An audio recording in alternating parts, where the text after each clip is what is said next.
Doctor सहाम जब अपनी बहन अनीला को बताता है कि मैंने अर्शी को, उसके फादर को और बाकी घर वालों को डिनर पे इनवाइट किया है, तो अनीला को तो शदीद गुस्सा आता है। सहाम से कहती है कि कम से कम तुम्हें मुझसे मशवरा तो कर लेना चाहिए था। तो डॉक्टर सहाम कहता है कि डिनर पर इनवाइट करने के लिए भला मशवरे करने की क्या ज़रूरत।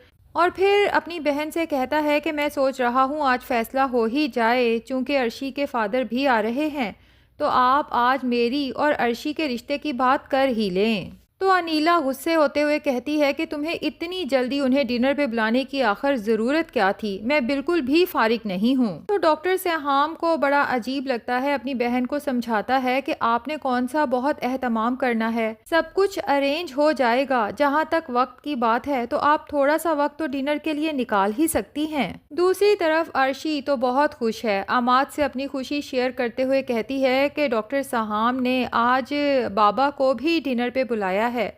मुझे तो लगता है कि आज ज़रूर वो कोई ख़ास बात करने वाले हैं। भाई देखो ना, सबको बुलाया है तो यकीनन वो मेरे और अपने रिश्ते की बात करना चाहते होंगे। और बाबा का रवैया मेरे साथ तो अच्छा हुआ ही है, डॉक्टर सहाम से भी वो बहुत अच्छे तरीके से मिल रहे थे। मुझे तो लगता है कि उन्हें डॉक्टर सहाम अपने दामाद के रूप में बहुत पसंद आ गए हैं। तो अमाद भी कहता है कि भाई डॉक्टर सहाम बहुत अच्छा इंसान है, बहुत अच्छी पर्सनैलिटी है, तो अंकल को भला क्या एतराज़ हो सकता है। अर्शी अमाद से कहती है कि चलो तुम्हारे घर चलते हैं, वहाँ शहरोज़ से भी मुलाकात हो जाएगी। अब जब अमाद के साथ अर्शी उछलती कूदती घर एंटर होती है तो खाला अम्मा को ये मंजर बिल्कुल पसंद नहीं आता। अर्शी जब भी अमाद के साथ होती है, खाला अम्मा के तो जैसे तन बदन में आग लग जाती है। उधर काशफा को भी इस अर्शी को देख के शदीद गुस्सा आता है, तो अपनी माँ से कहती है, अम्मा मुझे तो इस लड़की और इसकी अम्मी और बहन से शदीद नफरत है। तुम कुछ ऐसा करो ना कि औसाफ के दिल से अपनी बेटियां और पहली बीवी बिल्कुल ही उतर जाएं, बल्कि वो इन्हें अपनी ज़िंदगी से निकाल बाहर करे। इनको ऐसा औसाफ की नज़रों में गिराओ कि औसाफ कभी इनको दोबारा मुंह लगाना पसंद ही ना करे। जिस तरह से औसाफ फिर से इन पे मेहरबान हुआ जा रहा है ना, मेरा दिल तो ये सब देख के शदीद कुर्ता है। तो खाला अम्मा काशफा को तसल्ली देती हैं कि तुम फिक्र क्यों करती हो, मैं हूँ ना, तुम अब देखती जाओ मैं चक्कर क्या चलाती हूँ। औसाफ मजबूर हो जाएगा कि जल्द से जल्द इन दोनों बेटियों की शादी कर दे, जो भी लंगड़ा लूला मिलता है बस इन्हें घर से रुखसत करे। उधर इत्तफाक से औसाफ और शहरोज़ इन दोनों की बातें सुन लेते हैं, तो औसाफ को सारी समझ आ जाती है कि अच्छा तो ये बात है, सारी चाल इन दोनों माँ बेटी ने चला रखी है और बुरा बना दिया इन दोनों ने मेरी बेटी अर्शी को।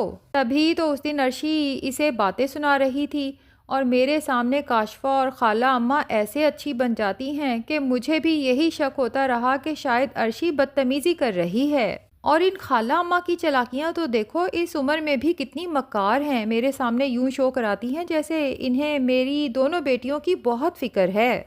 औसाफ भी उसी वक्त फ़ैसला कर लेता है कि बजाय इसके इन दोनों को अभी जाके रियलाइज़ करवाऊँ, इनको इन्हीं के तरीके से पागल बनाऊँगा। दूसरी तरफ शगुफ़ा के शौहर की तबीयत भी चूँकि बहुत ख़राब हो चुकी है, तो वो भी घर वापस आ जाता है और जितनी भी सेविंग्स थी वो सब भी ख़त्म हो जाती हैं, कुछ घर के अखराजात पे और कुछ उसकी दवाइयों पे। तो वो शगुफ़ा से कहता है अब चूँकि मेरे पास काम तो है नहीं और मैं बीमार हूँ, तो काम ढूंढ भी नहीं सकता, तो एक काम करते हैं कि ये घर बेच देते हैं और ख़ुद किराए के घर में शिफ्ट हो जाते हैं। जैसे ही मेरा इलाज होगा और मैं फिर से सेहतयाब हो जाऊंगा, काम करने के काबिल हो जाऊंगा, तो हम एक दफ़ा फिर कोई अच्छा सा घर खरीद लेंगे। शगुफ़ा तो ये सुन के सटपटा उठती है और अपने शौहर से कहती है कि आपका मतलब क्या है, पहले ही आपने हमारी जमा पूंजी बंद कर रखी थी और अब खुद भी फारिग होके घर आ गए हैं और ऊपर से घर बेचने की बातें कर रहे हैं। मैं ये घर कभी बेचने नहीं दूंगी। जिस पे शगुफ़ा का शौहर कहता है कि बहुत ही अफसोस की बात है, यानी तुम्हें घर की मेरी सेहत से ज़्यादा फ़िक्र है। तो शगुफ़ा कहती है कि मुझे आपकी फ़िक्र है, लेकिन बहरहाल फिर भी मैं इतनी बेवकूफ़ नहीं हूँ कि अपने सर से छत भी उतार फेंकूँ। कामल तो शगुफ़ा की बातें सुन के हैरान परेशान हो जाता है कि कैसी औरत है, अपने शौहर से ज़्यादा इसे अपनी छत और अपने घर की फ़िक्र है। शौहर की बीमारी का सुन के भी उसे मेरा एहसास नहीं हो रहा। हालांकि इसे सोचना चाहिए कि एक दफ़ा मैं सेहत याब हो जाता हूँ तो फिर से कमाने लगूंगा, और घर का क्या है, घर तो फिर बन जाता है। दूसरी तरफ अर्शी अपने बाप के लिए खाना बना के लेके जाती है तो औसाफ पूछता है कि ये क्या है। अर्शी कहती है कि अभी बताती हूँ, लेकिन उससे पहले मैंने आपसे एक बहुत ज़रूरी बात करनी है।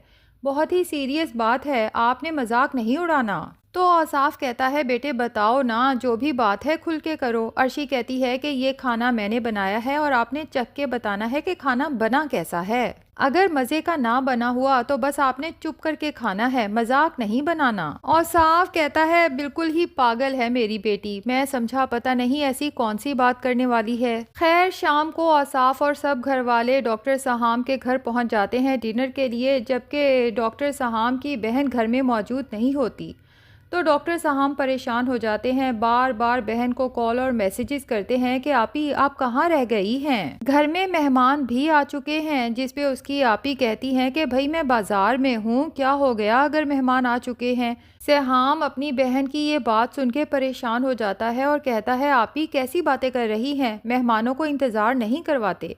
जिस पे अनीला कहती है कि भाई मैंने तो अपनी शॉपिंग करनी है, मैं तुम्हारे मेहमानों के लिए अब जल्दी घर आने से तो रही। सिहाम तो बहुत परेशान हो जाता है क्योंकि वो तो यही सोच रहा था कि आज औसाफ अंकल से अनीला आपी मेरी और अर्शी की शादी की बात करेंगी, लेकिन वो हैं कि घर ही नहीं आ रही। बहरहाल वो मेहमानों के पास जाता है और कहता है कि आए हम सब डिनर करते हैं। औसाफ पूछ ही लेता है कि भाई तुम्हारी आपी कहाँ हैं, उन्हें भी तो बुलाओ। जिस पे सिहाम कहता है कि दरअसल उन्हें कुछ ज़रूरी शॉपिंग करनी थी, इसीलिए फ़िलहाल घर से बाहर हैं, लेकिन मैंने उन्हें बता दिया है। लेकिन दरअसल शॉपिंग के बाद उन्होंने अपनी किसी दोस्त के घर जाना था, तो मुझे लगता है कि उन्हें वापसी पे थोड़ी देर हो सकती है। तब तक मेरे ख्याल से हम डिनर कर लेते हैं और आपी भी तब तक वापस आ जाएंगी। अमाद तो जब ये सुनता है उसे तो बहुत गुस्सा आता है, जबकि अर्शी को भी महसूस होता है कि अनीला आपी को लगता है मैं अच्छी नहीं लगी।